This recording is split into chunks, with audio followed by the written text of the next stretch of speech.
বড়দিন ও বছর শেষের ছুটিতে হামলার পরিকল্পনার সঙ্গে জড়িত সন্দেহে ইসলামিক স্টেটের ১১৫ জন সন্দেহভাজন সদস্যকে গ্রেপ্তার করা হয়েছে। আজ বৃহস্পতিবার ইস্তাম্বুলের প্রধান কৌঁসুলির বরাত দিয়ে এই তথ্য জানানো হয়েছে। পাকিস্তানের রাষ্ট্রীয় বিমান সংস্থা পাকিস্তান ইন্টারন্যাশনাল এয়ারলাইন্সের ৭৫% শেয়ার বিক্রি করে দিয়েছে দেশটির সরকার। এর মধ্য দিয়ে পাকিস্তানে বিমান পরিবহনের ইতিহাসে নতুন যুগের সূচনা হলো। সিরিয়ার দামেস্ক অঞ্চল থেকে ইসলামিক স্টেটের একজন জ্যেষ্ঠ নেতাকে গ্রেপ্তার করা হয়েছে। মার্কিন নেতৃত্বাধীন আন্তর্জাতিক জোটের সঙ্গে পরিচালিত এক যৌথ অভিযানে সিরিয়ার কর্তৃপক্ষ তাকে গ্রেপ্তার করে।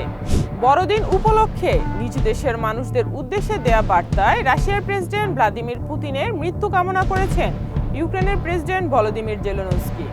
শরণার্থীর বিষয়ে কানাডার নতুন একটি বিল যুক্তরাষ্ট্রের মতো কঠোর সীমান্ত নীতির সূচনার ইঙ্গিত দিচ্ছে বলে আশঙ্কা করছেন বিশ্লেষকরা। শরণার্থীদের বিরুদ্ধে কঠোর অবস্থান নেওয়ার অভিযোগে বিতর্কের মুখে পড়েছে কানাডার লিবারেল সরকার।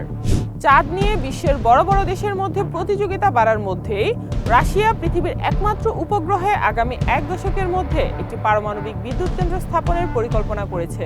দেশটির রাষ্ট্রীয় মহাকাশ কর্পোরেশন রসকসমস এক বিবৃতিতে জানিয়েছে, তারা ২০৩৬ সালের মধ্যে একটি চন্দ্র বিদ্যুৎ কেন্দ্র নির্মাণের পরিকল্পনা করেছে। নাইজেরিয়ার উত্তর পূর্বাঞ্চলীয় বর্নো রাজ্যের একটি মসজিদে বোমা বিস্ফোরণে কমপক্ষে ৫ জন নিহত হয়েছেন বলে জানিয়েছেন দেশটির একজন মুখপাত্র। বুধবার সন্ধ্যায় রাজ্যটির রাজধানী মাইদুগুরির গাম্বুরু মার্কেট এলাকায় এ হামলা হয়েছে।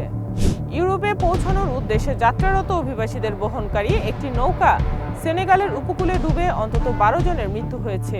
বুধবার দেশটির নিরাপত্তা সূত্র এ তথ্য জানিয়েছে। তানজানিয়ার মাউন্ট কিলিমাঞ্জারোতে মেডিকেল ইভাকুয়েশন মিশনে থাকা একটি উদ্ধার হেলিকপ্টার বিধ্বস্ত হয়ে ৫ জন নিহত হয়েছেন। ওই ঘটনায় বিদেশি পর্যটক এবং একজন স্থানীয় ডাক্তার, ট্যুর গাইড ও হেলিকপ্টার চালক মারা গেছেন। হন্ডুরাসে প্রেসিডেন্ট পদে জয়ী হয়েছেন রক্ষণশীল প্রার্থী নাসরি অসফুরা। গত ৩০ নভেম্বর নির্বাচনের পর বুধবার দেশের নির্বাচনী কাউন্সিল বা সিএনই এ তথ্য জানিয়েছে।